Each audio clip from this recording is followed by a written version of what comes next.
રાજકોટના જસદણમાં અપહરણ અને 50 લાખની ખંડણીનો સનસનીખેજ બનાવ બન્યો। જસદણમાં મોકો મળતા મોરબીનો યુવક કાર મૂકીને ભાગ્યો, આરોપીઓ પણ ફરાર થયા। ખંડણીની રકમ લેવા જસદણ આવતા જ કારમાંથી છલાંગ લગાવીને યુવક ભાગ્યો। સૌરાષ્ટ્રમાં ફરી એકવાર અપહરણ અને ખંડણીનો સનસનીખેજ બનાવ સામે આવ્યો છે। પ્રાંત માહિતી મુજબ મોરબીનો રહેવાસી કેવલ પટેલ નામનો યુવક ચોટીલા બાજુના 3 અજાણ્યા શખ્સો દ્વારા અપહરણનો ભોગ બન્યો હતો।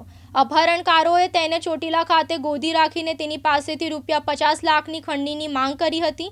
ખંડણીની રકમ જસદણની એક આંગડિયા પેઢીમાંથી લેવાની હોવાથી અપહરણ કરતા આરોપીઓ કેવલ પટેલને તેની ટોયાટો કંપનીની કારમાં લઈ જઈને જસદણ આવ્યા હતા। આ કારમાં રોકડા રૂપિયા અને અમુક ડોક્યુમેન્ટ્સ ભરેલો થેલો પણ મળી આવ્યો હતો। જસદણના જૂના બસ સ્ટેશન નજીક પહોંચતા જ કેવલ પટેલને મોકો મળતા તેણે પોતાની કારમાંથી ઠેકડો મારીને નાસી છૂટ્યો હતો। યુવકને ભાગતો જોઈને ગભરાયેલા 3 આરોપીઓ પણ કાર છોડીને તાત્કાલિક સ્થળ પરથી ફરાર થઈ ગયા હતા। આ સમગ્ર ઘટનાક્રમ નજીકમાં લાગેલા સીસીટીવી કેમેરામાં કેદ થઈ હતી।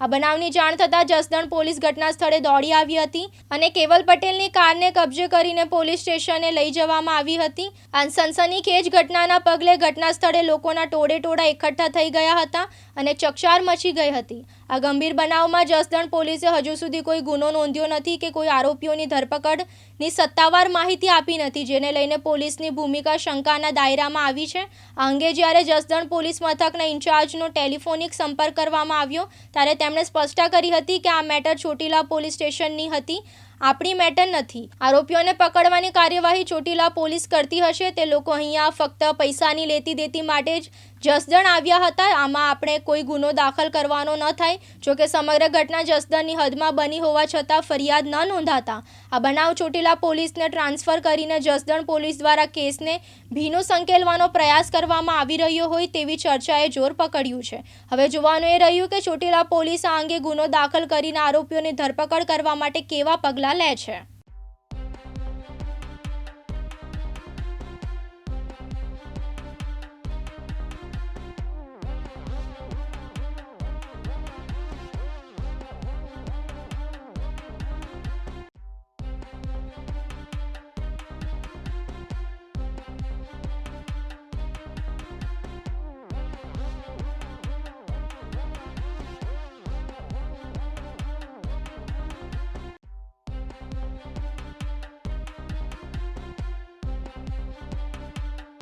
આશીષ પાટડિયા, દિવ્યાંગ ન્યૂઝ, જેતપુર, રાજકોટ।